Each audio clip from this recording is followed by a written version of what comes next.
আমার ভালোবাসার মানুষের আজ বিয়ে হতে যাচ্ছে, আমারই চাচাতো বোন শায়লার সঙ্গে। বিয়ে হতে যাচ্ছে কি, বিয়ে তো হয়েই গেছে। এখন শুধু রীতিনীতি মোতাবেক শায়লাকে অভ্র ভাইয়ের স্ত্রী হিসেবে সমাজের সাথে পরিচয় করিয়ে দেওয়া আর কি। রাতের বেলা ছোট্ট করে গায়ে হলুদের আয়োজন করা হয়েছে। আর গায়ে হলুদের স্টেজ সাজানোর জন্য যাবতীয় কেনাকাটা গুলোর দায়িত্ব এসে পড়েছে আমার উপর। মজার না ব্যাপারটা?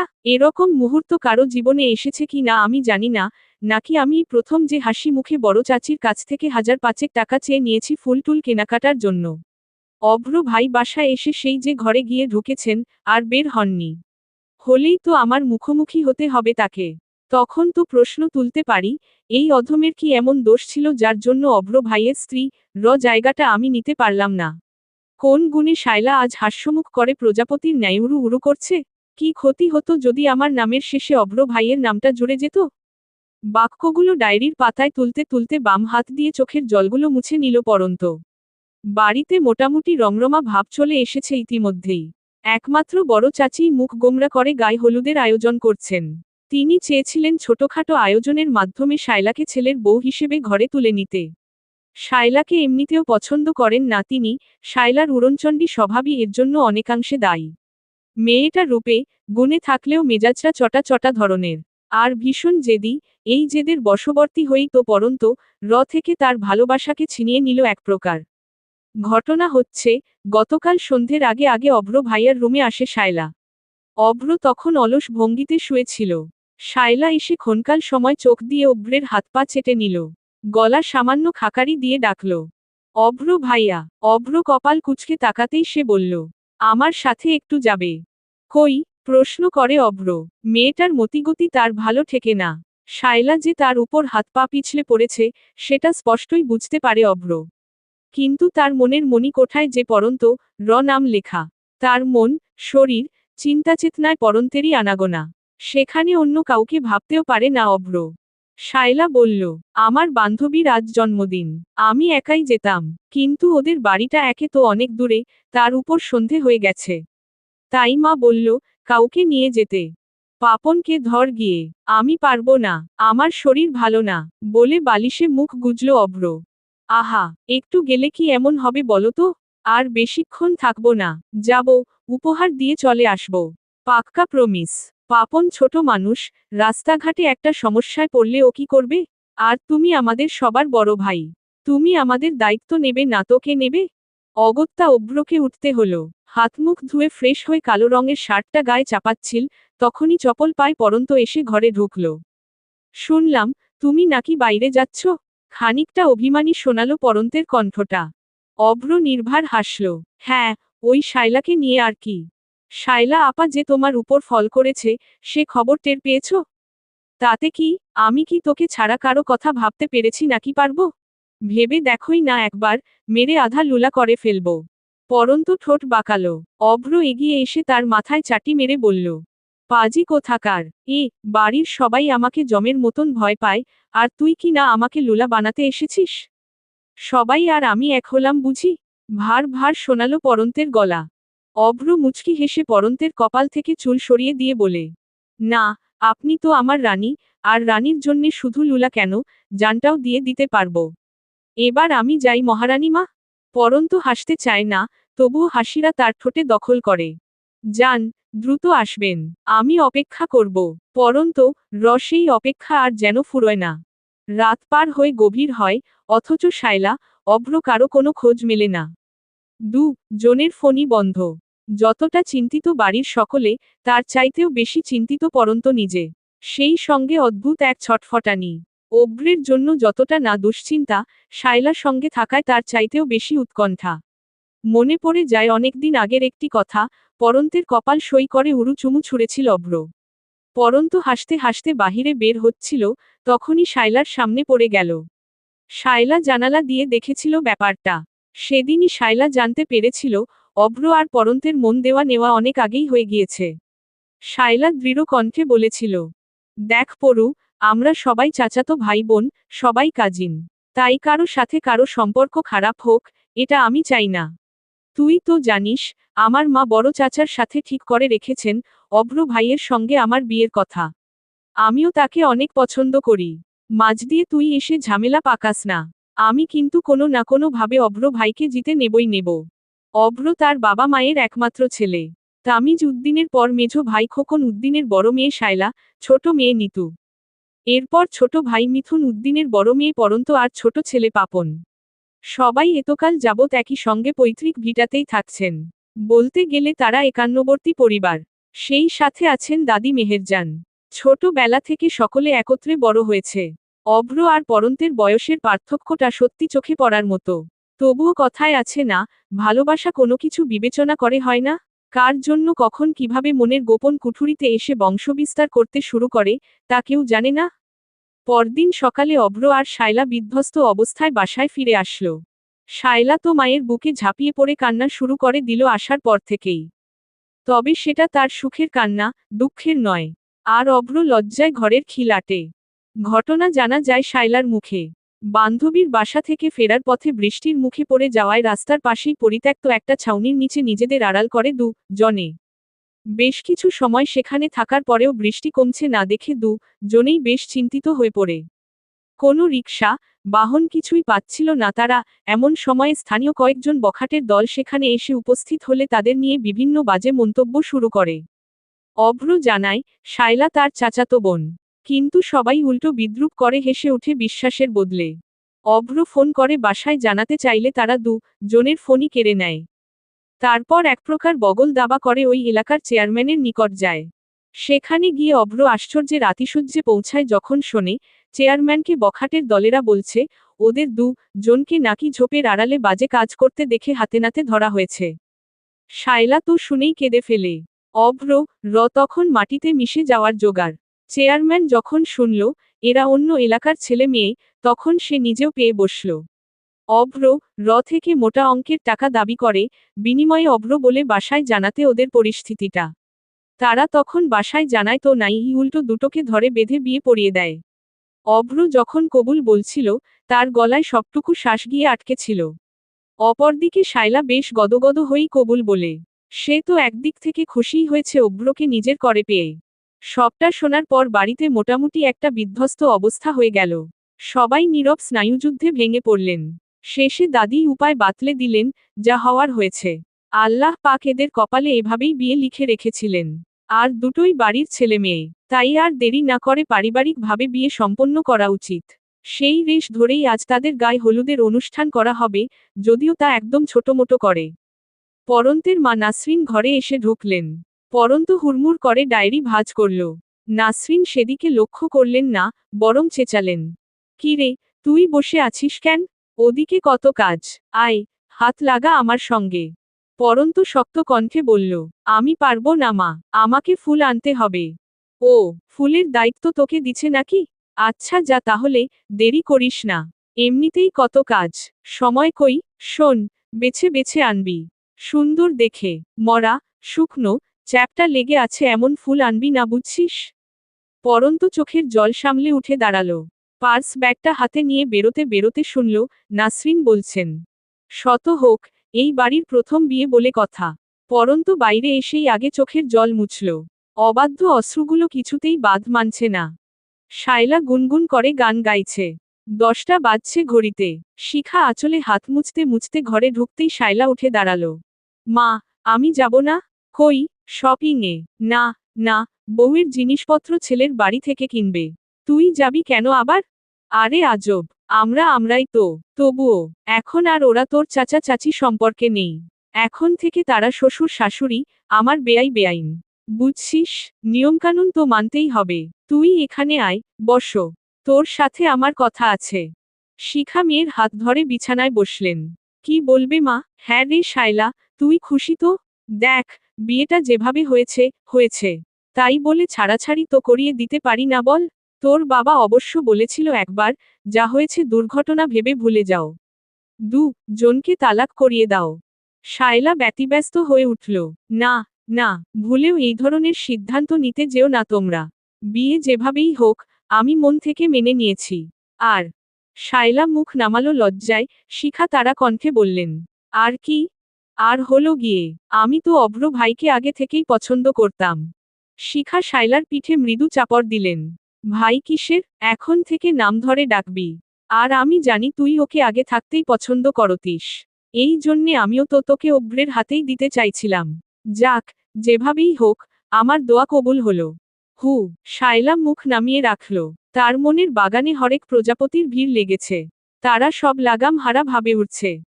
দুটোর দিকে ঘেমে নিয়ে বাড়ি ফিরল পরন্ত। সঙ্গে নিতুও গিয়েছিল। দুপুরে খাওয়ার জন্য পরন্তকে ডাকা হলে ও গেল না। একটা লম্বা শাওয়ার নিয়ে ছাদে চলে গেল স্টেজ সাজানোর জন্য। সঙ্গে পাপন আর নিতুকে নিল। নিতু জিজ্ঞেস করল, আপু, কিভাবে ডেকোরেট করবে? Any idea? আরে হো, কাঠবেলির মালাগুলো ঝুলিয়ে দাও পেছনে, আর গোলাপগুলো তোরার মতো সাজিয়ে লাগিয়ে দাও চারিদিকে। শর্টকাটে সুন্দর সাজ, বলে ঠোঁট গোল করে শীষ দিয়ে উঠল পাপন। হঠাৎ পরন্ত বলে উঠল, উহু, আমি সাজাব আমার মনের মতো করে। সিঙ্গেল গোলাপগুলো পেছনে টেপ দিয়ে মেরে দে নিতু। বাঁকা বাঁকা করে, আর জারবেরা দিয়ে চারপাশ ভরে উঠবে। কাঠবেলি থাকবে পিলারগুলোতে, জড়িয়ে জড়িয়ে। চারিদিক যেন ফুলের গন্ধে মৌ মৌ করে। এটাও সুন্দর হবে, বলে পাপন আর নিতু হাত লাগালো কাজে। পরন্ত খানিকক্ষণ থম ধরে রইল। তার হাত জোড়া যেন অসাড় হয়ে আছে। কোনো শক্তি নেই। বুকের ভেতর এলোমেলো ঝড়, কষ্টের পরিমাপটা কি দিয়ে করবে। তারা যেহেতু এক বাড়িতেই থাকে, তাই পরন্ত একদিন বলেছিল অভ্রকে, ওদের বিয়ের সময় হলুদের স্টেজও নিজে সাজাবে। শত হোক, নিজের বিয়ে বলে কথা। আর বিয়ে মানুষের কয়টা হয়? অভ্রকে নিজের করে পেলে আর কোনো কিছুই লাগতো না পরন্তের এমনিতেও। এখন সেসব দুঃস্বপ্ন, যার ঘোর কেটে বাস্তবে পদার্পণ করেছে সে। তবুও এতদিনের ভালোবাসা, এতগুলো স্মৃতি, সব এক নিমিষেই ভুলে যাওয়া যায় কি? লম্বা করে শ্বাস টানল পরন্ত। তার ধীরস্থির ভাবে কাজ করতে লাগল। 8টারও আরও কিছু বেশি বাজে ঘড়িতে। শায়লাকে পার্লার থেকে একটি মেয়ে এসে সাজিয়ে দিয়ে গেছে। তার গায়ে কুসুম রঙের শাড়ি, তবে কুসুমের চেয়ে হলুদ রঙটিই বেশি ফুটে আছে।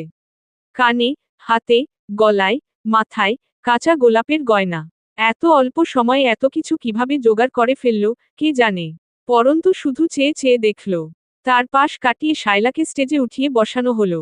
শায়লা স্টেজে বসেই পরন্তের দিকে একটা চোখা হাসি ছুড়ে দিল, যার অর্থ, আমি তো অভ্রকে জিতে নিলাম। কি করবি এবার তুই? পরন্ত আনমনেই হাসল। কি করবে সে? কিছুই না। অভ্রের দাবি সে ছেড়ে দিয়েছে।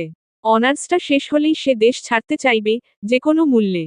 এক বাসায় অভ্রের স্ত্রী শায়লাকে মেনে নিয়ে থাকা সম্ভব না। যতটুকু ঝলসে গেছে ভেতরটা যাক, সেই ঝলসানো উত্তাপের উপর বারবার আগুনের আঁচ আসুক, পরন্ত সেটা চায় না। সবাই মোটামুটি সেজেছে, শাড়ি পরেছে, পরন্তই কিছু পরেনি। সে কাজের দোহাই দিয়ে সবকিছু থেকে নিজেকে গুটিয়ে নিয়েছে। বড় চাচি ডেকে বললেন, পরন্ত মা, শায়লার সাথে সাথে থাকিস তো? পরন্ত সঙ্গে সঙ্গে বলে উঠল, আমার আরও কাজ আছে কাকি। আমি পারবো না, নিতুকে বলো। বলেই সরে গেল পরন্ত, নইলে কাকি জোড়াজুড়ি করতেন। কাঠবেলির একটা মালা একটু ঝুলে ঝুলে গেছে। যে কোনো মুহূর্তে খুলে পড়তে পারে। সুতা দিয়ে ঠিকঠাক করছিল পরন্ত সেটা। তখনই শুনল, সবাই মিলে বরকে নিয়ে আসছে। একই পরিবারের লোক যেহেতু, তাই শায়লার পাশেই অভ্রকে বসানো হবে। শুধু মাঝখানে পাতলা ফিনফিনে পর্দা তুলে দিবে হলুদ ছোঁয়ানোর সময়। পরন্তের দম বন্ধ হয়ে গেল। ঢোক গিলে ঠোঁট চেপে নিজেকে সামলানোর চেষ্টা করল সে। শায়লার দিকে তাকালো, শায়লা লজ্জা মাখা মুখ নিয়ে মাথা নত করে আছে। বুকটা কামড় মেরে উঠল পরন্তের। ওই জায়গায় তো তার থাকার কথা ছিল। সেখানে শায়লা কেন? কিসের জন্য? সব লণ্ডভণ্ড করে দেবে সে। হবে না, কিচ্ছু হবে না। বন্ধ করো, গান বন্ধ করো। হাতে কান চেপে ধরল পরন্ত। তার বুক হাঁপড়ের মতো উঠানামা করছে। আশেপাশের শব্দ ছাপিয়ে তার কানের মধ্যে ঝিনঝিন ধরনের একটা সূক্ষ্ম সাউন্ড হচ্ছে। চোখে অন্ধকার দেখতে লাগলো সে। কেউ কিছু বুঝে উঠার আগেই মাটিতে ধপ করে শুয়ে পড়ল পরন্ত। শায়লার সঙ্গে অভ্রের যেটা ঘটেছে, সেটা নিছকই একটা অ্যাক্সিডেন্ট। অথচ তারই রেশ ধরে একেবারে অনুষ্ঠান করতে যাওয়া মানে সামাজিক, পারিবারিক দুটো দিকেই শায়লাকে নিজের স্ত্রী হিসেবে স্বীকৃতি দেওয়া। আর এমনটা মরে গেলেও চায় না অভ্র। তার চোখের সামনে ভেসে বেড়ায় টুকরো টুকরো অতীত, যেখানে পরন্ত চপল পায়ে দাপিয়ে বেড়াচ্ছে। আর সে মুগ্ধ দৃষ্টিতে সেই দৃশ্য গিলছে। মনে পড়ে যায়, অনেকদিন আগের একটি ঘটনা। বড় ফুপির মেয়ের জন্য পাত্র দেখা হয়েছে। এবার পাত্রের বাসায় গিয়ে সামাজিক দেখা সাক্ষাৎ পালা। নিতু, পরন্ত, আর অভ্র বাদে বাকি সবাই গিয়েছিল সেই অনুষ্ঠানে। নিতু যায়নি, ওর পেট খারাপ বলে। আর পরন্ত যায়নি, অভ্র যায়নি বলে। এটা ওটা নানান ছুতো দিয়ে থেকে গিয়েছিল। তখন তাদের সম্পর্কটার কথা শায়লাও জানতো না, এই জন্যে মাঝখানে সেও বাগড়া সৃষ্টি করেনি। যাই হোক, অভ্রর হাতে তখন মোক্ষম সুযোগ। পরিবারের সবার ভয় পরন্তকে পারতপক্ষে বোনের চোখে দেখা লাগলেও, সেদিনটা পরন্তকে আগাগোড়া প্রেমিকার চোখে দেখেছে, প্রিয়তমার রূপে দেখেছে। পরন্ত বিকেলে জনে হাত ধরাধরি করে ছাদে উঠে জমিয়ে তোলে গল্পের আসর। বিনা বাধায় সেদিন পুরো বিকেলটা তারা গল্প করে কাটিয়ে দিয়েছিল। গল্পেরই এক ফাঁকে অভ্র মজার ছলে বলেছিল, আচ্ছা, ধর, আমি তোকে বিয়ে না করে অন্য কাউকে করে ফেলি যদি? একদম এখান থেকে ধাক্কা মেরে ফেলে দেব। একবারও ভাববো না। হু রাগী রাগী চেহারায় বলেছিল পরন্ত। অভ্রর হাসি পেয়ে গেল, সেই সঙ্গে চোখে জমল জল। সে ছেলে মানুষ, তাকে তো কান্না মানায় না। পৃথিবী উল্টে পাল্টে যাক, তাকে শক্ত থাকতে হবে, কঠোর থাকতে হবে। কিন্তু কিভাবে থাকবে সে? মন চায় একজনকে, অথচ ভাগ্য লিখে রেখেছে অন্যজনকে। তামিজ উদ্দিনের সাথেও কথা বলেছিল অভ্র, ইনিয়ে বিনিয়ে না, সাফসাফই জানিয়েছিল শায়লাকে বিয়ে না করার কথা, ওটা জাস্ট একটা অ্যাক্সিডেন্ট ব্যতীত অন্য কিছুই তো নয়। কিন্তু উত্তরে তামিজ উদ্দিন বলেছেন, এটা তোমার আগে খেয়াল হয়নি যে একটা মেয়েকে নিয়ে বাইরে যাচ্ছ, তাও এমন এক জায়গায় যেটা গ্রামাঞ্চলের মতন। সেখানে তো যেকোনো বিপদ হতে পারে। তুমি মানা করে দিতে শায়লাকে, সে অন্য কাউকে নিয়ে যেত, নইলে যেত না। নিজে আগ বাড়িয়ে দায়িত্ব নিতে গেছো যখন, তখন পুরো জীবনেরই দায়িত্ব নাও। আর শোনো, বিয়েটা যেভাবেই হোক, ভাগ্যকে মেনে নিতে শেখো। এতে তোমারই ভালো, জীবনে সুখী হতে পারবে। এখন যদি তুমি শায়লাকে অস্বীকার করতে চাও, মেয়েটা অনেক বড় ধাক্কা খাবে। সে অলরেডি তোমাকে স্বামী হিসেবে মেনে নিয়েছে। উপরন্তু শায়লার মা আর আমার দীর্ঘদিনের ইচ্ছে ছিল, তোমাদের বিয়ে দেওয়া নিয়ে। সেটা যখন হচ্ছেই, তখন আমি কিছুতেই ভাঙতে দেব না, মনে রেখো। এবার ঘরে যাও, সন্ধ্যায় তোমার গায়ে হলুদ। কি আমার বিয়েরে তার আবার গায়ে হলুদ? উটকো যন্ত্রণা। মনে মনে বিড়বিড় করলেও মুখে কিছুই বলতে পারল না অভ্র। তামিজ উদ্দিনকে শুধু অভ্রই না, এই বাড়ির সবাই জমের মতন ভয় পায়। উনি সকলের হর্তাকর্তা কি না। সন্ধ্যের সময় তাকে লুঙ্গি আর উদম শরীরের উপর একটি গামছা জড়িয়ে মা চাচিরা মিলে যখন ছাদে নিয়ে উঠল, তখন অভ্র হা হয়ে শুধু দেখছিলি। স্টেজের কারুকাজটা খুব চেনা চেনা লাগছিল তার কাছে। উমম কোথায় দেখেছে? হ্যাঁ, পরন্ত দেখিয়েছিল, স্বপ্নে। সে বলেছিল, আর চোখের পাতায় অভ্র সাজিয়েছিল। ঠিক এভাবেই। এভাবেই তো পরন্ত আর তার গায়ে হলুদের স্টেজের সাজ নির্ধারণ করে রেখেছিল পরন্ত। এই মেয়েটা কি তাকে কাঁদিয়ে মারবে? কেন পোড়া মনে বারবার আঘাত করছে? নাকি সে পরন্তকে কাঁদিয়ে মারছে? সারাদিনে একটিবারও দেখা হয়নি। সে নিজেই রুম থেকে বের হয়নি দেখা হয়ে যাবার ভয়ে। পরন্তর দিঘি টলমল চোখ জোড়া যদি সে দেখে ফেলে, তখন নিজের অন্তর্দহনে নিজেকে পুড়ে মরতে হবে। একদিকে পরিবার, অপরদিকে ভালোবাসা। আফসোস, মানুষ এমন পর্যায়ে এসে দাঁড়ালে পরিবারকেই বেছে নেয়। তাহলে ভালোবাসা কি? খুবই ঠুনকো মানসিক রোগের নামই ভালোবাসা। এসব সাতপাঁচ চিন্তাধারা মাথায় উদিত হওয়ার সঙ্গে সঙ্গে অভ্র পরন্তকে দেখতে পেল। তার দিকে পিঠ করে দাঁড়িয়ে আছে। কিছু একটা করছে। আর করতে করতেই মাথা ঘুরে শুয়ে পড়ল পরন্ত। অভ্র চমকে উঠল। একটা হুলস্থুল কাণ্ড বেঁধে গেল মুহূর্তেই। অভ্র দৌড়ে এগোল পরন্তকে একটাবার ছোঁয়ার আশায়। নাসরিন হাই হাই করে বিলাপ জুড়ে দিলেন। দাদিবু তটস্থ, একই দিনে দুইটা অশুভ কাজ কেন ঘটে গেল? তবে কি কারো নজর পড়ল এই সুন্দর বাড়িটির উপর? অভ্র সবাইকে সরিয়ে দিয়ে ব্যতিব্যস্ত গলায় বলল, দেখি, আমি ঘরে নিয়ে যাচ্ছি ওকে। পরন্তকে তুলতে যাবে, তখনই পেছনে থেকে একটি কর্কশ কণ্ঠস্বর শোনা গেল, তুমি স্টেজে বসো গিয়ে। যাও। অভ্র পেছনে তাকিয়ে দেখল, তামিজ উদ্দিন দাঁড়িয়ে, গরম চাউনি। অভ্র গুটিয়ে গেল। পরন্তের বাবা মিথুন উদ্দিন মেয়েকে পাজাকোলে করে নিয়ে ঘরের দিকে ছুটল।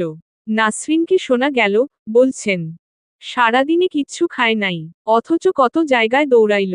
ও অজ্ঞান হবে না তো কে হবে? অভ্রর বুকটা ভার হয়ে এলো ক্রমশ। পরন্তু সারাদিনে কিচ্ছুটি মুখে তুলল না।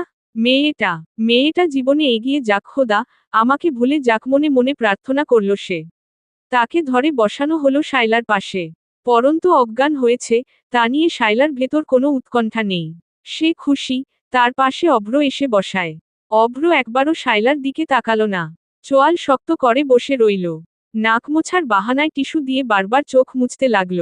আর তাকে বারবার নুয়ে যেতে দেখে পাড়াপড়শিরা হাসাহাসি করল এই বলে যে ছেলেও লজ্জা পাচ্ছে। 12টার ঘরে ঘড়ির কাঁটা এসে থামতেই পরন্ত জেগে উঠল। তার শিয়েরের কাছে নাসরিন ছাড়া আর কেউ নেই। পরন্তকে চোখ মেলতে দেখে নাসরিন ব্যস্ত হয়ে উঠলেন। মা, পরন্ত মা, তুই ঠিক আছিস? আছি আম্মু, ক্ষীণ কণ্ঠে জবাব দিয়ে উঠে বসার চেষ্টা করল পরন্ত। তাকে বসতে সাহায্য করল নাসরিন। তারপর শুরু করলেন বকা। একেবারে ধুয়ে দিলেন পরন্তকে।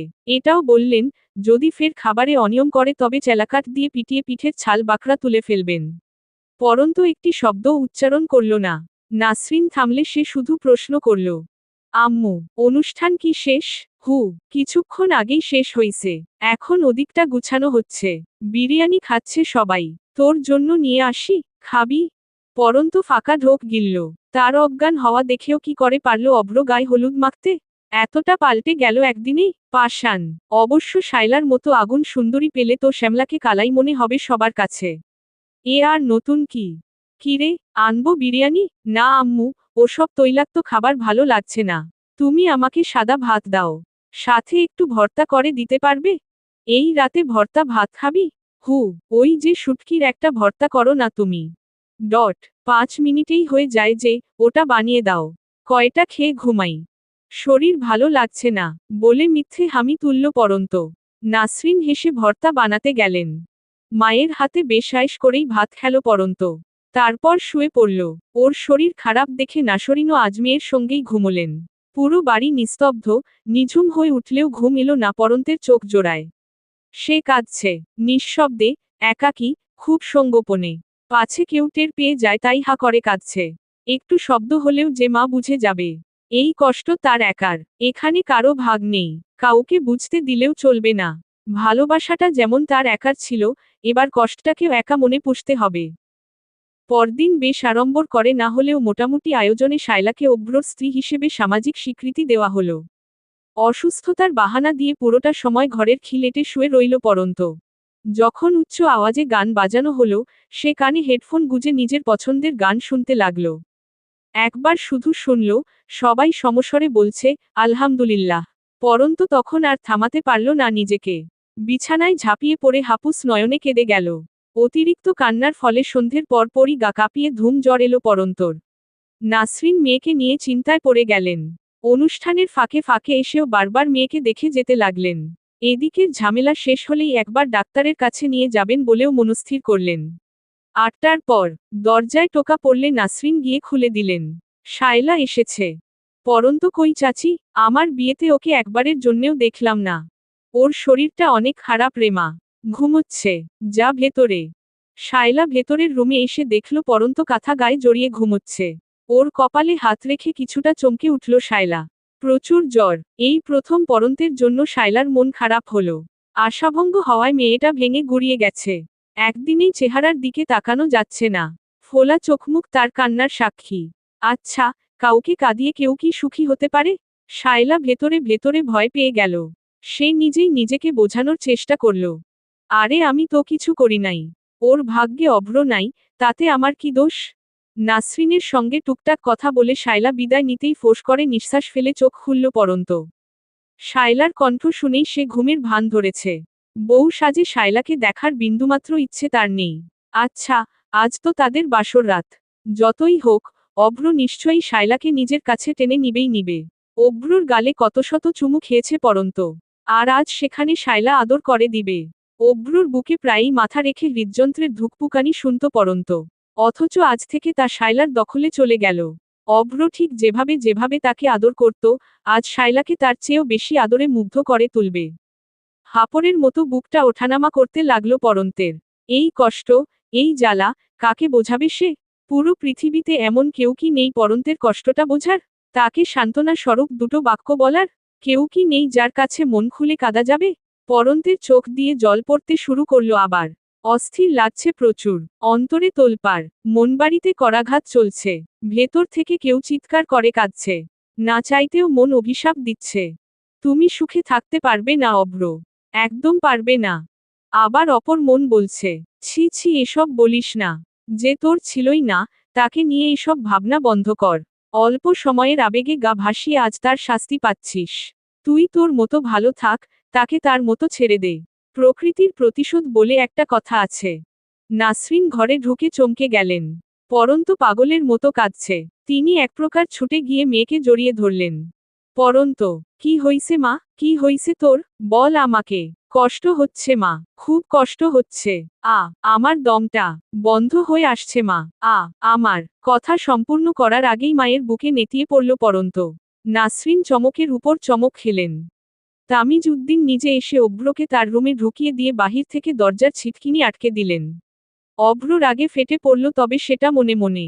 শায়লা বিছানার মাঝখানে লম্বা ঘোমটা টেনে চুপচাপ বসে আছে দেখে অভ্রর মাথায় রক্ত চড়ে গেল। এক হাত দিয়ে পাগড়িটা খুলে ছুঁড়ে মারল অভ্র, তারপর উদ্ভ্রান্তের ন্যায় শায়লার ঘোমটা সরিয়ে তার দুই গাল চেপে ধরল। হিসহিসিয়ে বলল, আমার স্ত্রী সাজার নাটক করবি না খবরদার। যদি করিস, আমার চেয়ে খারাপ কেউ হবে না। আমি খুন করে জেলে যাব দরকার পড়লে, তাও আমার স্ত্রীর জায়গা তোকে দেব না। শায়লা বলার চেষ্টা করল, আমার লাগছে তো। তাই, লাগছে, তাহলে আরও লাগুক, বলে গালের চাপ আরও শক্ত করল অভ্র। তারপর হঠাৎই বিমর্ষ সুরে বলল, তুই তো জানতিস পরন্তকে আমি কতটা ভালোবাসি, তবুও আমাদের আলাদা করে দিলি নিজের স্বার্থে। শায়লা ঠেলে অভ্রকে সরিয়ে দিল। আমিও তো তোমাকে ভালোবাসি। তোর ভালোবাসাটাই সব, আমার আর পরন্তর ভালোবাসাটা কিছু না। ও সব অতীত, আর অতীত ভুলে যেতে হয়। আমি তোমার স্ত্রী, আমি তোমার সব কষ্ট মুছে দেব, বলে অভ্রর গলা জড়িয়ে ধরবার চেষ্টা করল শায়লা। অভ্র তীব্র ধাক্কায় শায়লাকে বিছানায় ফেলে দিয়ে উঠে দাঁড়ালো। একটা চড় মারলে কান টান সব ঘুরে যাবে বেয়াদব। দূরে দূরে থাকবি আমার থেকে একদম। নইলে। অভ্র তেরে এসে ঝুঁকে পড়ল শায়লার উপর। শায়লাকে চোখ দিয়ে গরম চাউনি ছুঁড়ে মারল। শায়লা তো ভয় পেলই না, উল্টো অভ্রর গলা হাতে জড়িয়ে তাকে নিজের উপর ফেলে দিল। অভ্র কিছু বুঝে ওঠার আগেই তার গালে শায়লার অধর স্পর্শ পেল। শায়লা ঠোঁটের দিকেও নিজের ওষ্ঠদ্বয় এগিয়ে নিল, কিন্তু তার আগেই শক্ত হাতের চড়ে তার মাথা ভন ভন করে উঠল। সে বিস্ফোরিত নয়নে অভ্রর দিকে তাকালো। অভ্র ততক্ষণে উঠে পড়েছে, এক হাতে গাল ডলছে, কিছু বলছে না, তবে অগ্নি চোখে ক্ষণকাল শায়লার দিকে তাকিয়ে রইল। সেই চোখের অর্থ, আমার থেকে দূরে দূরে থাকিস, নইলে এরকম হাজারটা উপহার পাবি। কিছুক্ষণ পর অভ্র বাথরুমে ঢুকে গেলে শায়লা কাদো কাদো চোখে উঠে বসল। সেই সঙ্গে অভ্রকে উদ্দেশ্য করে মনে মনে গালিও আওড়ালো কয়েকটি। ভোরের দিকে চাপা গোঙানির শব্দে নাসরিনের ঘুম ছুটে গেল। পিটপিট করে চোখ মেলতেই তিনি পুরোপুরি ভাবে অবাক হয়ে দেখতে লাগলেন, বেলা 9টার আগে না ওঠা মেয়েটা আজ ফজরের নামায় মোনাজাত ধরে হাউমাউ করে কাঁদছে, তবে পুরোটাই নিঃশব্দে, যদিও তার অজান্তেই এক ধরনের চাপা গোঙানির শব্দ পুরো ঘরময় ধ্বনিত হচ্ছে। নাসরিন তবু উঠলেন না, মটকা মেরে পড়ে রইলেন। এতক্ষণ যাবৎ পরন্তর কোনো শারীরিক অসুখ হয়েছে এমনটা ভাবছিলেন তিনি, কিন্তু এখন চিন্তাধারার মোড় পাল্টে গেছে। তার মেয়ে জটিল কোনো মানসিক বিপর্যস্ততার মধ্যে দিয়ে যাচ্ছে। কিন্তু কি সেই বিষয়টি? পরন্ত তো বলছেও না। প্রেমঘটিত কোনো কারণ হলে বলার সম্ভাবনাও কম। আমার দেশের ছেলেমেয়েরা বাবা মায়ের সাথে এতটা ফ্রেন্ডলি আচরণ করতে পারে না চাইলেও। অজানা আশঙ্কার ভয় মনে সবসময় দানা বেঁধে থাকে। পরন্ত উঠছে, তাই দ্রুত চোখ মুদে ফেললেন নাসরিন। তার হঠাৎই ভীষণ কষ্ট হতে লাগল। মেয়েটা তার একা একা কষ্ট পাচ্ছে, অথচ সে মা হয়েও কিছু করতে পারছে না। কিভা করবে সে? এই কষ্টের উৎপত্তি কোথায়, তাই তো জানেন না তিনি। রাতের আধার কেটে ধীরে ধীরে আলোকিত হচ্ছে চারপাশ। বড় জানালার পাশে দাঁড়িয়ে অবাক নয়নে দিনের শুরু দেখল পরন্ত। মনে মনে প্রার্থনা করল, ইয়া রব, অন্ধকার সরিয়ে যেভাবে আলো ফুটাও তুমি, ঠিক সেভাবেই আমার জীবন থেকে কষ্টগুলো সরিয়ে দাও। যেহেতু সে আমার না, তাহলে তার জন্য আমার মনের হাহুতাশগুলো বিলীন করে দাও। আমি বাঁচতে চাই, একটা সুন্দর জীবন চাই। সকাল সকাল মেয়ের ভারমুখ দেখে এর কারণ শিখা কিছুটা হলেও আন্দাজ করতে পারলেন। চুলোয় চায়ের পানি বসিয়ে দিয়ে তিনি শায়লার দিকে ফিরলেন। শায়লার শরীরে হালকা গোলাপি জামদানি সুন্দর মানিয়েছে, ফর্সা শরীরে গোলাপের পাপড়ির ন্যায় লাগছে। শিখা মনে মনে আওড়ালেন, মাশা আল্লাহ। তারপর বললেন, কি রে, তুই এভাবে প্যাঁচার মতো মুখ করে দাঁড়িয়ে আছিস কেন? জামাই ওঠেনি? শায়লা সে কথার জবাব না দিয়ে অস্থির দৃষ্টিতে এদিক ওদিক তাকাতে লাগল। শিখার মনে হলো, শায়লার চোখে পানি জমেছে। সেটাই লুকোনোর ব্যর্থ চেষ্টা করছে মেয়েটা।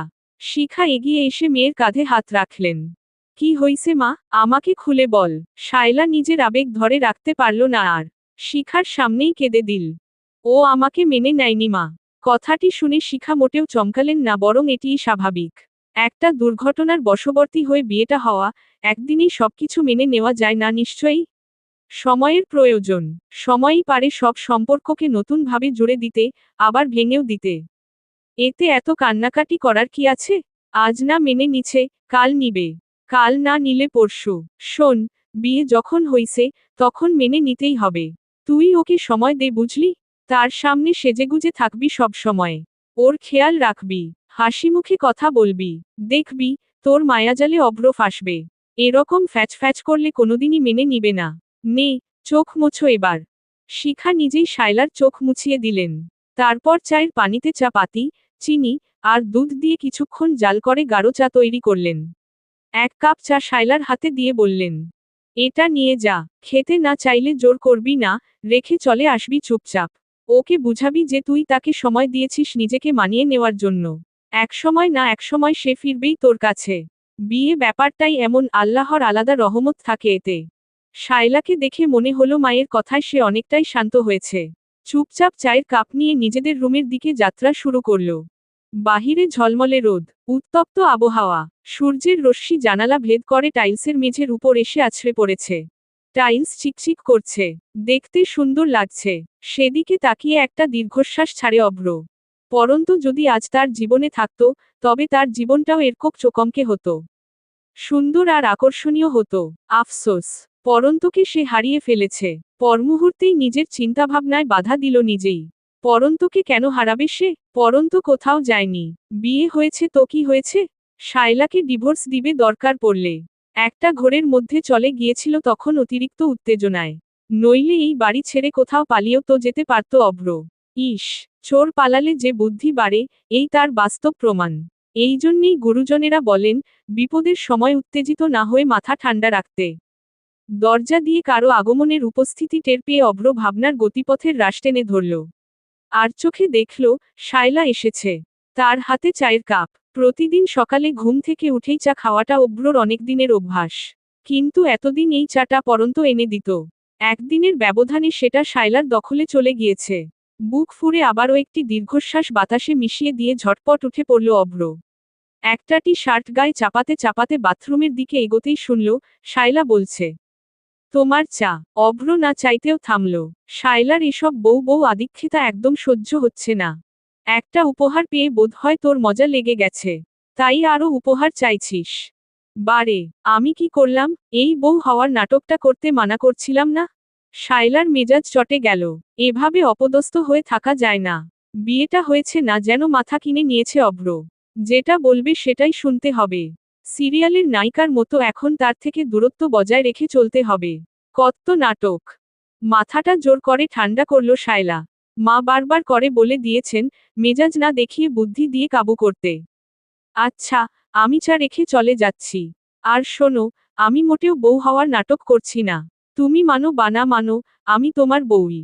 আমি যদি আমার অধিকার চাই, তুমি কি না দিয়ে থাকতে পারবে? আমার তো এখানে দোষ ছিল না। শুধু একটা সম্পর্ক আমি ভাঙতে চাইনি, তাই বিয়েটাকে মন থেকে মেনে নিয়েছি। অথচ আমার আর পরন্তর সম্পর্কটা ঠিকই ভেঙে দিয়েছিস। আমি ভাঙিনি। উপরে যিনি আছেন, উনি করেছেন। উনার হুকুম ব্যতীত একটা গাছের পাতাও নড়ে না, আর তো বিয়ে। উনিই তোমার কপালে আমাকে লিখে রেখেছিলেন। আর একটা কথা জানো তো, আমরা সবসময় ভুল মানুষকেই ভালোবাসি। যাকে পাবো না, তাকেই পাওয়ার জন্য মন বেহা হয়ে ওঠে। মাথা ঠান্ডা হলে একটু ভেবে দেখো, আসলেই তোমার এসব আচরণ পাওয়ার যোগ্য আমি কিনা। আমি কিন্তু কিছুই করিনি। ভাগ্যের উপর আমার বিন্দুমাত্র হাত নেই। তবুও যা হয়েছে তা মেনে নিয়ে তোমার মন ভালো করার চেষ্টা করছি। অথচ তুমি, থাক, চাটা খেয়ে নিও ঠান্ডা হওয়ার আগে। তোমাকে তোমার মতো ছেড়ে দিলাম। বলে এক মুহূর্ত অপেক্ষা করল না শায়লা। বেরিয়ে গেল ঘর ত্যাগ করে।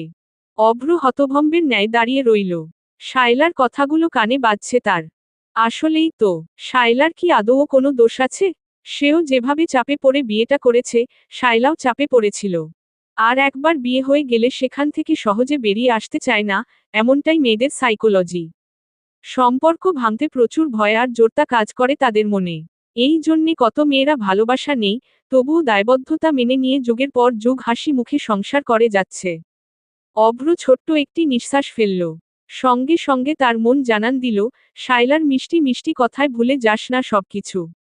শায়লার দোষ নেই, অথচ সে কিন্তু একবারও কাউকে বলেনি এই বিয়েটা ভাঙার কথা।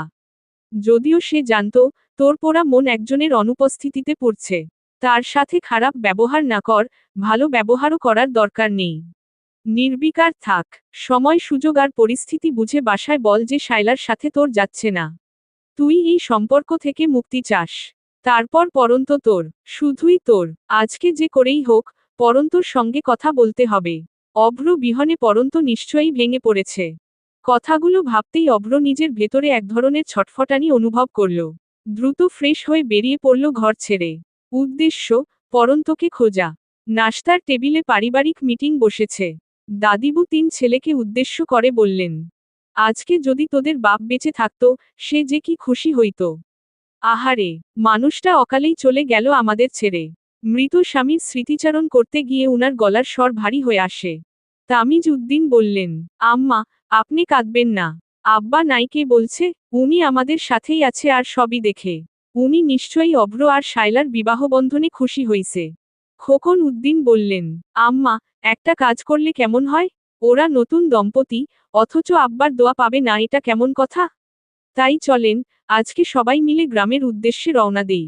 2 দিন থেকে চলে আসলাম, আব্বার দোয়া নেওয়া হলো, গ্রামের সবাইকে মিষ্টিও খাওয়ানো হলো। তামিজ উদ্দিন খোকনের পিঠ চাপড়ালেন। এটা তো খুবই ভালো কথা। এখন বাজতেছে 9টা, 12টার মধ্যে রওনা দিলে বিকেলের মধ্যে পৌঁছানো সম্ভব। আমি 2টা মাইক্রো ভাড়া করে ফেলি দ্রুত তাইলে, বলে ব্যস্ত ভঙ্গিতে মিথুন উদ্দিন উঠে গেলেন। দাদিবু 3 বউকে ডেকে যথারীতি গোছগাছ শুরু করতে বললেন। দুপুরের খাবার বাহির থেকে কিনে নেওয়া হবে, তাই রান্নার ঝামেলা নেই। ঘরবাড়ি তালা দিয়ে সবাই যাবে। খবরটা শুনে পাপন 2টা লাফ মারল। কতদিন উল্লাসীর চেহারাটা দেখে না, এবার গেলে নিশ্চয়ই দেখা হবে। পাপন দ্রুত নিজের জামাকাপড় গোছাতে শুরু করল। পরন্তু পাপনের রুমে এসে গোছগাছ দেখে একটু অবাক হলো। জিজ্ঞেস করল, কিরে, কই যাবি? গ্রামে। ওমা, হঠাৎ? অভ্র ভাইয়া আর শায়লা আপুর বিবাহ উপলক্ষে সবাই যাবে, দাদার দোয়া নিবে, আর গ্রামবাসীকে মিষ্টি বিতরণ করবে। মুহূর্তেই বুকটা ভার হয়ে এলো পরন্তর। নাসরিন ঠিক সেই মুহূর্তেই ঘরে এসে ঢুকে পরন্তকে উদ্দেশ্য করে বললেন, তোর কোন জামাগুলি নিবি? দেখে দে, সময় কম। আর পাপন, তুই গোসলে যা। পরন্ত নির্বিকার কণ্ঠে জবাব দিল, আমি যাব না মা। যাবি না মানে? যাব না মানে যাব না। সবাই যাবে, আর তুই একা বাসায় থাকবি? দরকার পড়লে থাকব, তবুও যাব না। আমার ভালো লাগছে না। নাসরিন রেগে গেলেন। কেন ভালো লাগছে সেই কারণ তো অজানা নয়। কোন না কোন ছেলের থেকে ছ্যাঁকা ট্যাকা খেয়ে মুহূর্তেই দেবদাসী বনে গেছেন। একটু গ্রামে গেলে হাওয়া বদল হতো, ভালো লাগতো, মনটাও হালকা হতো, তা না। উনি নাকি যাবেন না। তুই যাবি, তোর বাপও যাবে। যা গোসলে ঢুক। আমার কথার উপর কথা বলবি না খবরদার। মা, অন্যের উপর নিজেদের সিদ্ধান্ত চাপিয়ে দিতেই পারো তোমরা? মানে, এই যে, আমি যাব না বললাম, তাও তোমার সিদ্ধান্ত আমার উপর চাপিয়ে দিচ্ছ। আবার অভ্র ভাইয়ার বিয়েটাও তার সিদ্ধান্তের বাইরে গিয়ে দিয়েছ। কেউ কি একবারও জানতে চেয়েছ অভ্র ভাই বিয়েতে রাজি কিনা? 1 মিনিট, এখানে অভ্র আসছে কোত্থেকে? কিছু না, বলে উঠে দাঁড়ালো পরন্ত। নিজের রুমের দিকে হাঁটা দিল। নাসরিন হতবাক, পরন্তের আচরণ কিছুতেই তার মাথায় ঢুকছে না। পাপনও গোছগাছ থামিয়ে পরন্তের কথা শুনছিল। সে চলে যেতেই বলল, মা, আপার নাকি যেন হইছে। কেমন করতেছে, দেখো না। হাসেও না একটু, সারাক্ষণ এমন মুখে থাকে যেন কেঁদে ফেলবে। ওর ভূত আমি তাড়াবো মাথা থেকে। গ্রামে যে নেই আগে। তুই কাপড় গুছিয়ে গোসলে ঢুক, বলে নাসরিন চলে গেলেন। পাপন মৃদু নিঃশ্বাস ফেলল। পরন্ত যাবে না করলেও শেষ পর্যন্ত তাকে তৈরি হতে হলো মিথুন উদ্দিনের ধমক খেয়ে। মাকে যতটা অভয় করে, বাবাকে ঠিক ততটাই ভয় করে সে। নাকে মুখে কেঁদে কেটে তৈরি হয়ে গাল, মুখ ফুলিয়ে লম্বা বারান্দায় এসে দাঁড়ালো পরন্ত। মাথার উপর উত্তপ্ত সূর্য, লম্বা কিরণ দিচ্ছে। গরমে গাটা চিট চিট করছে। রোদের উত্তাপে গা ঘেমে উঠছে। থাকা যাচ্ছে না। পরন্তু ঘরের উদ্দেশ্যে যাবে, পেছনে ঘুরে তাকাতেই থমকে গেল। অভ্র দাঁড়িয়ে, সেই চিরচেনা মুখ, চিরচেনা চোখ, নাক, ঠোঁট। হালকা দাড়িতে ভরে আছে থুতনি। তবুও একটা সূক্ষ্ম পার্থক্য আছে। পরন্তের অবচেতন মনে পার্থক্যটা ধরা পড়ল। অভ্রর চোখ দুটো আগে ওকে দেখলে আনন্দে উল্লাসে ফেটে পড়ত, আর আজ বিষণ্ণ, খানিকটা লাল বর্ণের। কান্না আটকে রাখলে এরকমটা হয়। পরন্ত ঢোক গিলে নিজেকে সামলালো। অভ্র কিছু একটা বলবে বুঝতে পেরে পরন্ত নিজ থেকে পরিবেশটাকে সহজ করে দিল। মুখে কৃত্রিম হাসি ফুটিয়ে স্বাভাবিক কণ্ঠে বলল, অভ্র ভাইয়া, তুমি এখানে? অভ্র চমকালো। পরন্তের টোনটা ভালো ঠেকেছে না। তবে কি অভ্রকে মন থেকে পুরোপুরি ভাবে মুছে দিয়েছে সে? আশেপাশে তো কেউ নেই। ভাইয়া ডাকছিস কেন? আজব তো, তুমি আমার বড় ভাই, আমার কাজিন, তোমাকে ভাইয়া বলবো না তো কি বলবো? দেখ পরন্ত। হুম বলো ভাইয়া, শুনতেছি। অভ্র অসহায় চোখ করে তাকালো। তার ভীষণ ব্যর্থ আর অপদার্থ মনে হচ্ছে নিজেকে। একটি মেয়ে ঠিক কোন পর্যায়ে এসে নিজের ভালোবাসার মানুষকে ইগনোর করার চেষ্টা করে, তা কি বোঝাতে হয়? ভাইয়া ভাইয়া করবি না তো। আমি তোর ভাই, বল, ভাই। পরন্তের বুক ফেটে কান্না বেরিয়ে আসতে চাইছে। সে নিজেকে যথেষ্ট শক্তভাবে সামলালো। এতটা শক্তি আর সাহস তার মধ্যে কোথা থেকে উদিত হলো, কে জানে। এসব ফালতু আলাপ বাদ দিয়ে কি বলবা বলো। আমার কাজ আছে। ইগনোর করছিস? অভ্রর কণ্ঠটা অভিমানী শোনায়। ইগনোর? তোমাকে ইগনোর কেন করব আমি? যার প্রতি মানুষের অধিকার থাকে, তাকে ইগনোর করা যায়। তোমার প্রতি আমার কোনো অধিকারই নেই। এভাবে বলিস না। যেটা হইছে, পুরাটাই গন্ডগোল। তুইও ভালো করে জানিস, তোকে ছাড়া কাউকে ভাবতেও পারি না আমি। তাহলে শিখে নাও, আর আমাকে ভাবা ভুলে যাও। তোমার জন্যেই মঙ্গল। তুইও আমাকে ভুল ভাবছিস? বিষণ্ণ কণ্ঠ। পরন্ত স্বাভাবিক স্বরেই উত্তর দিল।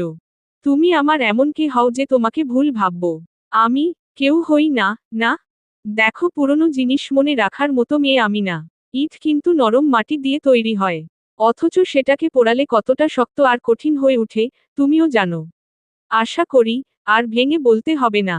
আমার জন্য তুই পুড়েছিস। আর এখন আমাকেও পোড়াচ্ছিস। শোন পরন্ত, আমি তোকে যে স্বপ্ন দেখিয়েছি, সেসব মিথ্যা না।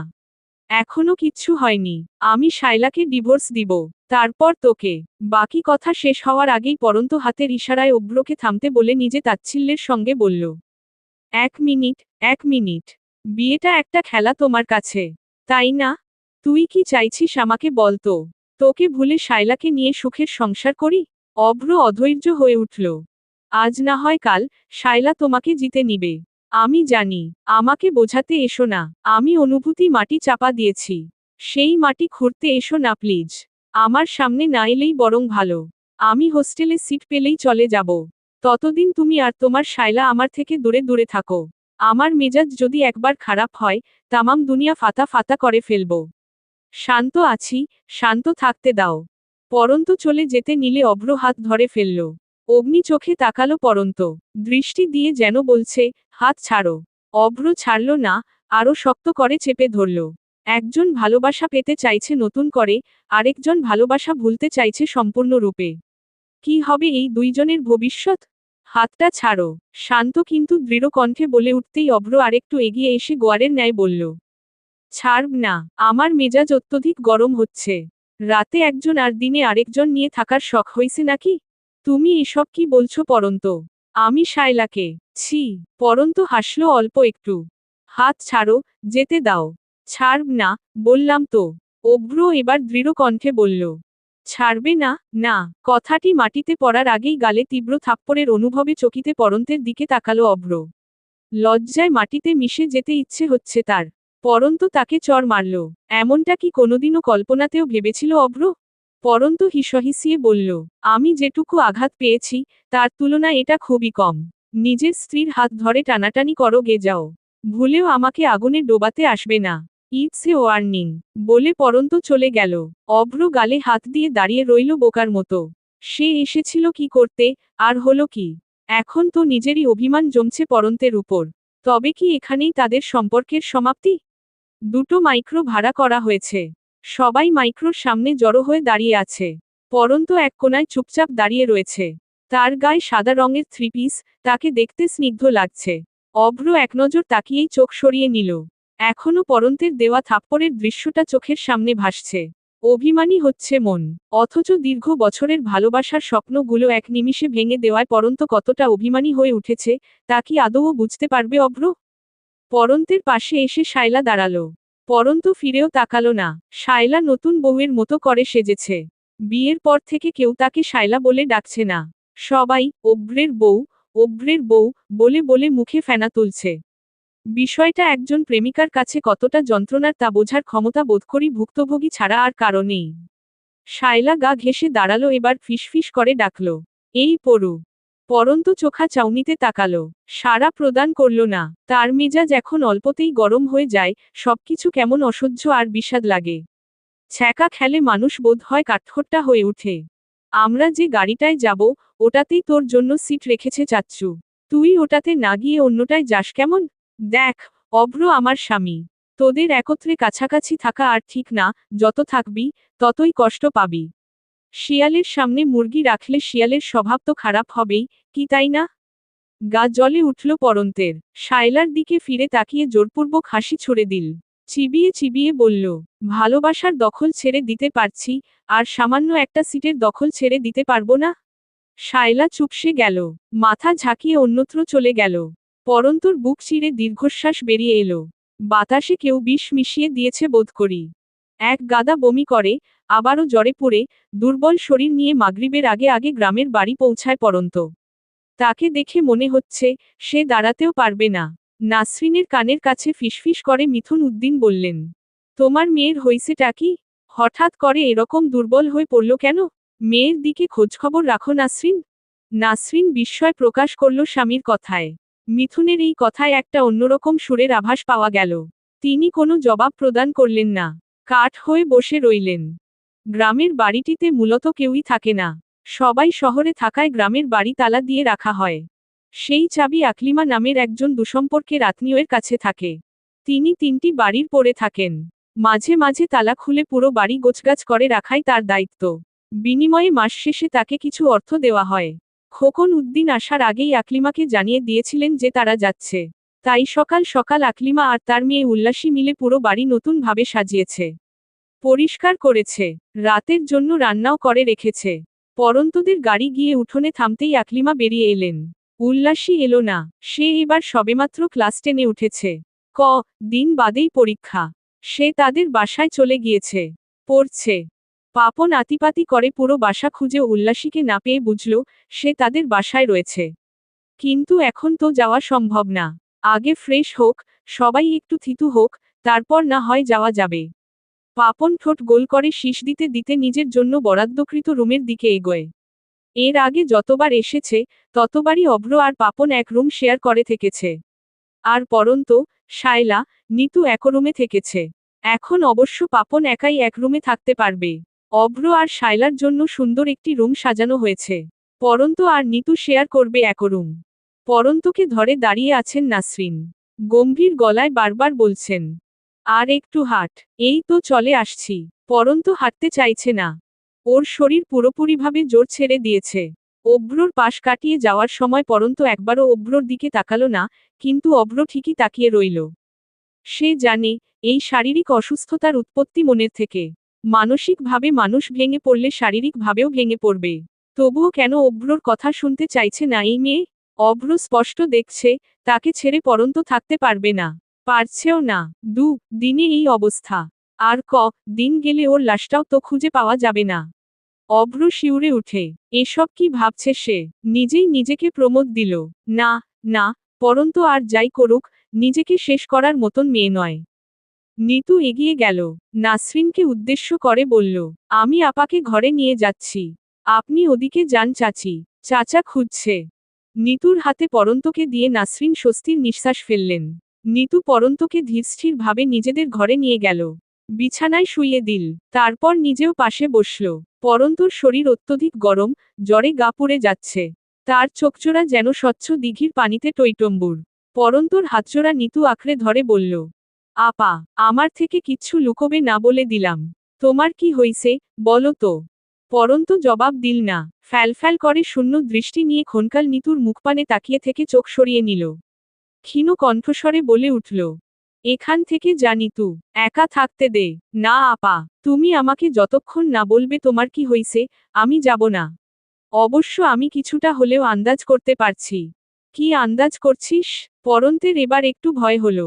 সে চায় না অভ্র আর তার বিষয়টা কেউ জানুক, অন্তত পরিবারের কেউ। একে তো অভ্র তারই কাজিন, উপরন্তু এখন বিবাহিত। বিবাহিত জেনেও অভ্রর জন্য কষ্ট পেয়ে ভেঙে পড়াটা পরন্তের কাছে ভীষণ লজ্জার ব্যাপার। কিন্তু কি করবে সে? এই মুহূর্তে শক্ত থাকে তো ওই মুহূর্তে ভেঙে পড়ে। নিজেই নিজের অন্তর্দ্বন্দ্বে অস্থির হয়ে উঠেছে। একটা স্থির সিদ্ধান্তে কিছুতেই আসতে পারছে না। কি করলে তার জীবন সুন্দর হবে, অভ্রর নাম ভুলতে পারবে, আবার হাসিমুখে থাকতে পারবে তা কিছুতেই মাথায় আসে না। নিতুকে চুপ থেকে মৃদু হাসিতে মত্ত হয়ে উঠতে দেখে ভ্রু কুঁচকে ফেলল পরন্ত, দুর্বল হাত দিয়ে হালকা ধাক্কা দিয়ে বলে উঠল। কি হলো, হাসিস কেন? বল, কি আন্দাজ করছিস তুই? বলবো, তুমিই কিন্তু লজ্জা পাবে। নিতুর ঠোঁট জোরে মুচকি হাসি। ফাঁকা ঢোক গিলে পরন্ত সম্মতি দিল। বল, তুমি অন্তর্দহনে পুড়ছ আপা। অভ্র ভাইয়ার বিয়েটা কিছুতেই মেনে নিতে পারোনি। কারণ, তুমি অভ্র ভাইয়াকে ভালোবাসো। আর সেও তোমাকে ভালোবাসে। একদমে কথাগুলি বলে পরন্তের চোখে চোখ রাখতেই পরন্ত বিস্ময়, মুখ করে ফেলল। এই গোপন খবর তো কেউ জানে না শায়লা ছাড়া। তবে কি শায়লার থেকেই নিতু জেনেছে? এর মানে শায়লা বাসার সবাইকে বলে দিয়েছে নিশ্চয়ই। রাগে, অনাকাঙ্ক্ষিত অপমানে আর লজ্জায় পরন্তের চোখে পানি জমে উঠল। নিতু ব্যতিব্যস্ত কণ্ঠে বলল, না, না, আমি কাউকে বলবো না আপা। তুমি কেঁদো না প্লিজ। তুই কার থেকে জেনেছিস? কান্না চাপিয়ে মৃদু ধমকের স্বরে বলল পরন্ত। প্রত্যুত্তরে নিতু মুচকি হেসে বিজ্ঞের ন্যায় বলল, কারো থেকেই জানি নাই, নিজে নিজেই বুঝছি। তুমি সবার থেকে লুকাতে পারলেও আমার থেকে লুকাতে পারো নাই আপা। মনে আছে, একদিন সবাই বড় ফুপিদের বাসায় গেছিল। তুমি, আমি, আর অভ্র ভাইয়া বাসায় রয়ে গেছিলাম। তোমরা জনে সেদিন সারা বিকেল ছাদে গল্প করে কাটাইছিলা। আমি ছাদে উঠেও উঠি নাই। কারণ, তোমাদের চোখে তখন অন্যরকম আনন্দ দেখছিলাম। যেই আনন্দের ভাগ হয় না কোনো। তাই আমি হস্তক্ষেপ করি নাই, সেদিনই বুঝছিলাম, তোমাদের সম্পর্কটা অন্যদিকে গড়িয়েছে। আর তারপর যেদিন অভ্র ভাইয়ার বিয়েটা হলো, সেদিন থেকেই মুষড়ে পড়েছ। দুইয়ে দুইয়ে চার মেলাতে খুব বেশি কষ্ট হয় নাই আমার আপা। কিন্তু কষ্ট হচ্ছে তোমার জন্য। পরন্ত চুপ করে নির্বিকার ভাবে শুনছিল। নিতু জবাবের আশায় চুপ করলেও সে কিছু বলল না। শুধু ঘুরে ওপর দিকে শুয়ে পড়ল। চোখের কোল ঘেঁষে এক বিন্দু পানি গড়িয়ে গড়িয়ে গাল অবধি গিয়ে ঠেকল।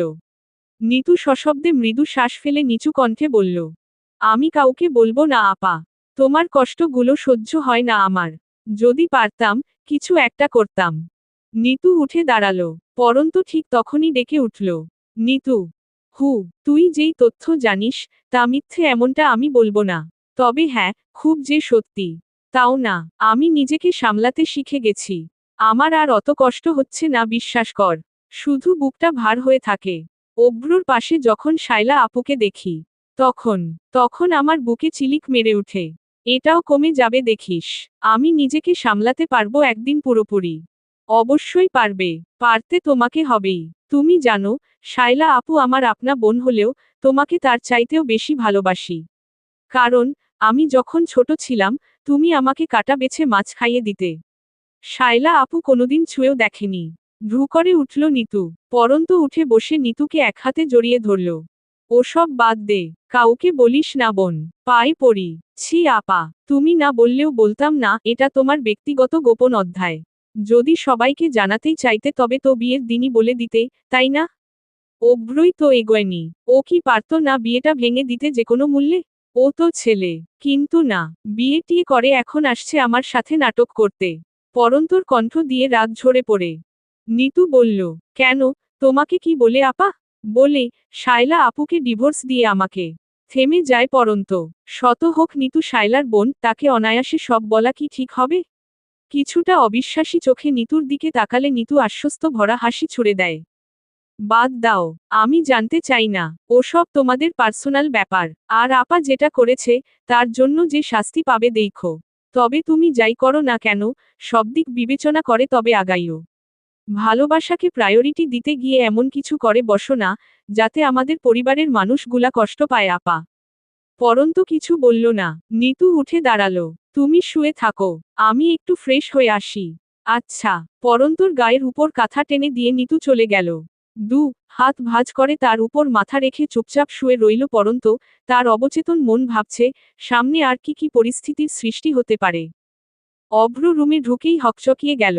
লাল গোলাপের মিষ্টি গন্ধে মাথা ধরে যাওয়ার অবস্থা।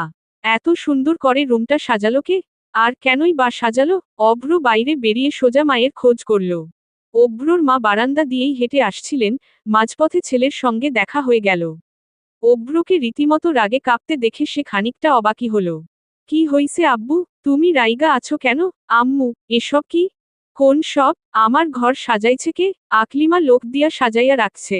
তোমার আব্বাই আদেশ দিয়া দিছিল। তোমার দাম্পত্য জীবন এখান থেকেই শুরু হোক, এই জন্যে। অভ্র সেকেন্ড দুই চুপ করে থেকে গম্ভীর মুখে বলল, আমি এই বিয়েটা মানি না আম্মু। শায়লার সঙ্গে এক ছাদের তলায় বসবাস করা সম্ভব না আমার পক্ষে। ভদ্রমহিলা চোখ কপালে তুলে অবাক হয়ে গেলেন। কি বলতেছ এসব? বিয়ের আগে তো তুমি কিছু বলো নাই। এখন বিয়ে করার পর এসব বললে তো হবে না বাবা। বিয়েটা কোনো খেলা না। আমি বলছিলাম আব্বুকে, উনি আমার কথা শোনে নাই। আমাকে জোর করেই বিয়েটা দেওয়া হইছে। উনি পরের মেয়ের সুখ দেখতে গিয়ে নিজের ছেলেকে দুঃখের সাগরে ছুঁড়ে ফেলছে আম্মু। আমি আমি সহ্য করতে পারছি না এসব। আমার জীবনটা তছনছ হয়ে গেল আম্মু। অভ্রুর গলা ভারী শোনালো। পারভিন বিস্ময়ের উপর বিস্মিত হলেন। ছেলে তার কাঁদছে। তিনি কিছু বলতে নেওয়ার আগেই অভ্র ফের বলে উঠল, আব্বু নিজের সিদ্ধান্ত আমার উপর চাপিয়ে দিয়ে হাসিমুখে ঘুরে বেড়াচ্ছে। অথচ আমি প্রতি মুহূর্তে শ্বাসটাও নিতে পারছি না। আমার ভেতরে যে দহন হচ্ছে, তা তোমাদের কাউকে আমি বোঝাতে পারবো না আম্মু। বলে ঘুরে ঘরের দিকে হাঁটা দিল অভ্র। পারভিন ডাকতে গিয়েও ডাকলেন না। তার মাথায় কিছুই ঢুকছে না। অভ্র কিসব বলে গেল। আবার কাঁদছেও ছেলেটা। একটা পুরুষ মানুষ কোন পর্যায়ে গেলে কাঁদতে পারে তা বোঝার ক্ষমতা তার আছে। তিনি বিচলিত বোধ করলেন। স্বামীর সাথে এসব নিয়ে কথা বলার অর্থ, তার মেজাজ চড়িয়ে দিয়ে নিজেও গালি খাওয়া, অভ্রকেও বকা খাওয়ানো। কিন্তু তিনি একাই বাকি করবেন? অকুল দরিয়ায় পড়লে মানুষ যেমন শুধু হাবুডুবু খেতে থাকে, কোনো দিকে কোনো দিকদিশা পায় না, পারভিনের অবস্থাও ঠিক সেরকম এখন। কাকি, ঘরে আছো? পাপন হাঁক ছেড়ে ডেকে উঠল। আকলিমা শীতল পাট্টি বুনছিলেন। পাপনের গলা পেয়ে চোখমুখ কুঁচকে গেল তার। উল্লাসী একমনে পড়ছিল। বাবা নেই তার, মা অনেক কষ্ট করে মেয়েকে পড়াচ্ছেন, একদিন অনেক বড় হয়ে তার দুঃখ কমাবে এই আশায়। উল্লাসীও সেই পথেই হাঁটছে। আর কোনো ভাইবোন নেই তার। মায়ের সব স্বপ্ন পূরণের দায়িত্ব যে তারই কাঁধের উপর। কিন্তু পাপনের গলা পেয়ে তার পড়ার গতি শ্লথ হল। পাপনরা এসেছে শোনার পর থেকেই মনটা খুব ছটফট করছিল তার। এতক্ষণ তাও জোর জার করে এঁটে রেখেছিল অন্তরের দুয়ার, সেটা এখন হাট করে খুলে গেল প্রিয়তমের কণ্ঠস্বরে। আকলিমা উল্লাসীর উদাসীনতা খেয়াল করে মৃদু আওয়াজে ধমক লাগালেন। ওই ছেমরি, পড়তাছস না কেন? একদম বাইরে বাইর হবি না। আর একটা আওয়াজও যেন না হুনি। বড় লোক ঘরের পোলা দেইখা নিজের মায়ারে তার পিছে লেলাই দেউনোর মতন মা আমি না। বলে তিনি বেরিয়ে গেলে উল্লাসীর মনের প্রদীপ ধপ করে নিভে গেল। তার আর পাপনের মাঝে কোনো সম্পর্ক নেই, আবার আছেও। কেউ কাউকে পছন্দের কথা বলেনি, অথচ জনেই জানে তারা একে অপরকে কতটুকু পছন্দ করে, চায়। ঢাকায় থাকাকালীনও মায়ের মোবাইল দিয়ে লুকিয়ে লুকিয়ে মাঝে মাঝে পাপনের সাথে কথা হয় উল্লাসীর। পাপন তখন শুধু স্বপ্ন দেখায়। কখনো বা জ্যোৎস্না বিলাসের স্বপ্ন, কখনো বা রাতের আধারে নৌকায় ভ্রমণ, কখনো আবার বৃষ্টির দিনে ঝাল খিচুড়ি খেয়ে জনের খুনসুটির স্বপ্ন, কখনো বা রাত জেগে মুভি দেখার স্বপ্ন। এসব একটাও বাস্তবে পূর্ণ হবে কি না, উল্লাসী জানে না। তবুও সে মনে প্রাণে চায়, তার বিয়েটা কোনো এক জাদুবলে পাপনের সাথেই হোক। পাপনই হোক তার জীবন সঙ্গী আর সে হোক পাপনের অর্ধাঙ্গিনী। বাইরে বেরিয়ে পাপনের হাস্যোজ্জ্বল মুখ দেখে কপালের রেখা মসৃণ করেন আকলিমা। বলেন, কিরে বাবা, এত রাইতে? এইদিকে একটু হাঁটতে আসছিলাম কাকি। ভাবলাম দেখা করে যাই তোমার মেয়ের সাথে। তা তোমার মেয়ের তো রূপ বেড়ে গেছে মনে হয়। একবারও দেখা দিল না। মজার ছলে কথাগুলো বলল পাপন, পাছে আকলিমা কিছু টের পেয়ে যায় এই ভয়। আকলিমা মনে মনে চৌকস হাসি হাসলেন। তাকে গাধা মনে করে এই ছেলে, ভাবে সে কিছুই বোঝে না। উল্লাসী তো বাড়িতো নাই বাজার। ওর এক বান্ধবীর বাড়িতো গেছে। পোড়ালেহা লইয়া কি বলে কাম আছে। এক লগে করব, আইজ রাইত ওইনেই থাকব। মুহূর্তেই মুখ থেকে হাসি মুছে যায় পাপনের। সে এসেছে জানার পরেও উল্লাসী কি করে পারল চলে যেতে। মোটে দুদিন থাকবে তারা গ্রামে। এই সময়টা কই তার আশেপাশে থাকার চেষ্টা করবে, তা না। বুক চিরে বেরিয়ে এলো একটি ভারী দীর্ঘশ্বাস। জোরপূর্বক হাসি মুখে এঁটে পাপন বলল, ওহ, আচ্ছা, তাইলে আর কি। যাই কাকি, শুভ রাত্রি। পাপন বাড়ির পথে হাঁটা ধরে বিষণ্ণ মনে। আকলিমা অল্প অল্প হাসেন। পাপনের জায়গায় যদি অভ্র তার মেয়ের পিছনে ঘুরঘুর করত, তবে তিনি ঠিকই লেলিয়ে দিতেন। অথচ এই ছেলে তার পিছনে লেগেছে। বয়সী বা কত? উল্লাসীর চেয়ে বছর তিনেকের বড় হবে। এর কাছে কি দেখে মেয়েকে দিবেন তিনি? তার উপর চেহারাও তো ভালো না। উল্লাসীর জন্য কত ভালো ভালো প্রস্তাব আসে। উল্লাসীটা আসলেই রূপসী, নইলে তার কিছু নাই জেনেও ব্যাটাছেলেরা কি দেখে তার মেয়েকে বিয়ে করতে চায়? আকলিমা স্বস্তির নিঃশ্বাস ছাড়েন। কলেজটা পার করলেই উল্লাসীকে ভালো জায়গায় বিয়ে দিবেন তিনি। পাপনের চাইতেও সুন্দর ছেলে দেখে। তখন পাপন খালি হা হুতাশ করবে। করলে করুক, তার কি? অন্তরিক্ষে কাঁসার থালার মতো গোল শশধর আলোয় চারিদিকে বন্যা হয়ে যাচ্ছে। আধারের মাঝেও সবকিছু স্পষ্ট, সুন্দর। পরন্তর ঘুম আসছে না। নিতু বেঘরে ঘুমোচ্ছে। পরন্ত মৃদু পায়ে গুটি গুটি করে হেঁটে লম্বা বারান্দায় এসে দাঁড়ালো। এই বাড়িটি দোতলা। নিচ তলায় অভ্র আর শায়লার জন্য রুম সাজানো হয়েছে বোধ হয়, পরন্তু সঠিক জানে না। জানতেও চায় না। প্রকৃতির নিখাদ সৌন্দর্য দেখতে যে চোখের কোণায় জল আবিষ্কার করল সে। কথা ছিল এরকম একটি রাতে জনে হাত ধরাধরি করে পাশাপাশি দাঁড়িয়ে থেকে গল্পের আসর জমাবে, আর চাঁদের আলো গায়ে মাখাবে। কথা তো কতই ছিল, কোনোটাই বা পূর্ণ হলো। বিশেষ আদরগুলোর সময় যার কথা চিন্তা করত পরন্ত, যার একটুখানি স্পর্শে কেঁপে কেঁপে উঠত, যাকে এক ঝলক দেখার জন্য চোখজোড়া ব্যাকুল হয়ে থাকত সবসময়, সেই মানুষটির বিশেষ আদরগুলো আজ অন্য একজনের জন্য বরাদ্দ হয়ে গেল। তাকে দেখাও পরন্তর জন্য মহাপাপ। হা, এসব কথা মনকে বোঝাবে কে? এই যে অভ্রকে দেখলেই মস্তিষ্কে ভেসে ওঠে একটি দৃশ্য, আর সেটি হলো অভ্র শায়লা একই বিছানায়, পরস্পর পরস্পরের মাঝে নতুন মুগ্ধতা খুঁজতে ব্যস্ত, অভ্রর বুকের উপর শায়লার মাথা। কি পরম নিশ্চিন্তে সে ঘুমোচ্ছে। এই দৃশ্যগুলি গায়ে আগুন জ্বালিয়ে দিচ্ছে তো। আফসোস, পোড়া শরীর দেখলে মানুষ সান্ত্বনার দেয়, হা হুতাশ করে, পোড়া মনের পোড়া গন্ধ কয়জন টের পায়? পরন্ত রেলিং খামচে ধরল। বুকটা হাঁপড়ের মতো ওঠানামা করছে। চোখ ভেসে যাচ্ছে নোনাজলের বাড়িপাতে। অবচেতন মন কাঁদে, চিৎকার করে, চেঁচিয়ে ডাকে, অভ্র। পরন্ত। পরন্ত চমকে পেছনে ঘুরে তাকালো। সত্যি সত্যি অভ্র তার সামনে এসে দাঁড়িয়েছে। এটা কি স্বপ্ন, নাকি বাস্তব? বাস্তব কেন হতে যাবে? অভ্রর তো এখন শায়লার মধ্যে ডুবে থাকার কথা। সে কেন এখানে আসবে? এটা স্বপ্নই। বাস্তব যখন ভিন্ন, তখন স্বপ্নে এসে ধরা দাও কেন তুমি? জানো, আমার না সবকিছু এলোমেলো হয়ে গেছে। আমি খেতে পারি না, ঘুমোতে পারি না, নিঃশ্বাসটাও ছলনা করে। মাঝে মাঝে এত শ্বাসকষ্ট হয়। হো, আচ্ছা অভ্র, আমি না হয় একটু শ্যামলাই, শায়লা আপুর মতো অত ইংলিশ বলতে পারি না, কিন্তু আমার মনের গোপন কুঠুরিতে যেটুকু ভালোবাসা তোমার জন্য জমিয়েছিলাম, তার একাংশ তুমি শায়লা আপুর থেকে পাবে কি না সন্দেহ। তবুও দেখো, রঙের জয় হলো, আমি কালো তাই আমার হাহাকার শায়লা আপুর ফর্সা বর্ণের নিচে চাপা পড়ে গেল। সবাই শায়লা আপুর দিকটাই দেখল, আমার দিকটা কেউ দেখল না। এমনকি তুমিও না। তুমি তো চাইলে পারতে কোনো না কোনো উপায়ে সব ভেঙে দিতে। না হয় টা দিন বাসা ছেড়ে দূরে চলে যেতে। নইলে আমরাই পালিয়ে যেতাম। অথবা কাউকে অন্তত বলতে যে তুমি আমাকে চাও। আমার সাথে অনেক স্বপ্ন বোনা আছে তোমার। বলনি, কিছু করোনি। আমার জন্য বাতাসে বিষ ঢেলে দিয়ে তুমি উচ্চারণ করেছ, কবুল। আমি কেঁদে কেটে বুক ভাসিয়েছি, তুমি কবজি ডুবিয়ে বিয়ের বিরিয়ানি খেয়েছ। অদ্ভুত জানো, তোমার প্রতি যতটা না ঘৃণা আর রাগ আসে, তার চাইতেও বেশি রাগ হয় নিজের উপর। এক মুহূর্ত ভেবেছিলাম, মরে যাব। অথচ তুমি আজ এক বিছানায় শায়লা আপুর সঙ্গে ঘুমাও। হাসা উচিত আমার নিজের প্রতি। কি বোকাই না আমি। কেউ দুটো ভালো কথা বলল, অমনি তাকে ভালোবেসে ফেললাম। কেউ কিছু স্বপ্ন দেখালো, আমিও তাতে বিভোর হয়ে রইলাম। কেউ আজ মন ভাঙল, আমি নিজেকেই শেষ করে দেওয়ার কথা চিন্তা করলাম। ইস, বড্ড বোকা আমি, বড্ড বোকা। মৃদুমন্দ বাতাস বইছে। পরন্তর চুলগুলো এলোমেলো খোপা করা। কিছু চুল সামনে দিয়ে বেরিয়ে এসে মুখের উপর উঠছে। চোখ দুটো ফুলে ঢোল, নাকের উপরটা লাল বর্ণ ধারণ করেছে। গাল জোড়া ভিজতে ভিজতে একশেষ, রক্তজবার ন্যায় ঠোঁট জুড়ে মৃদু মৃদু কাঁপন। অভ্রুর বুকটা খচখচ করতে লাগল। তাকে স্বপ্ন ভেবে নিজের ভেতরের সব কথা উগরে দিয়েছে পরন্ত। পরন্ত চোখ মুছল হাতের উল্টো পিঠ দিয়ে। ঢোক গিলে কষ্টটাকে হালকা করার চেষ্টা করল। একবার আকাশের দিকে তাকিয়ে আবার অভ্রর দিকে তাকালো। অসহায়, ব্যর্থ, ভাঙা পাঁজরের মেয়েটি নির্বিকার অথচ ভেজা কণ্ঠে হঠাৎ অনুরোধ করে বলল, চোখ বন্ধ করে আবার খুললে তোমায় আর দেখতে পাবো না জানি। তুমি আমার বিভ্রম, আমার অবচেতন মনের প্রতিচ্ছবি। একটা বার জড়িয়ে ধরবে, আর তো কোনোদিন সুযোগ পাবো না। কার্নিশ টপকে জল পড়তে শুরু করলো আবারও। অভ্র তৎক্ষণাৎ এগিয়ে এসে ঝাপটে ধরল পরন্তকে।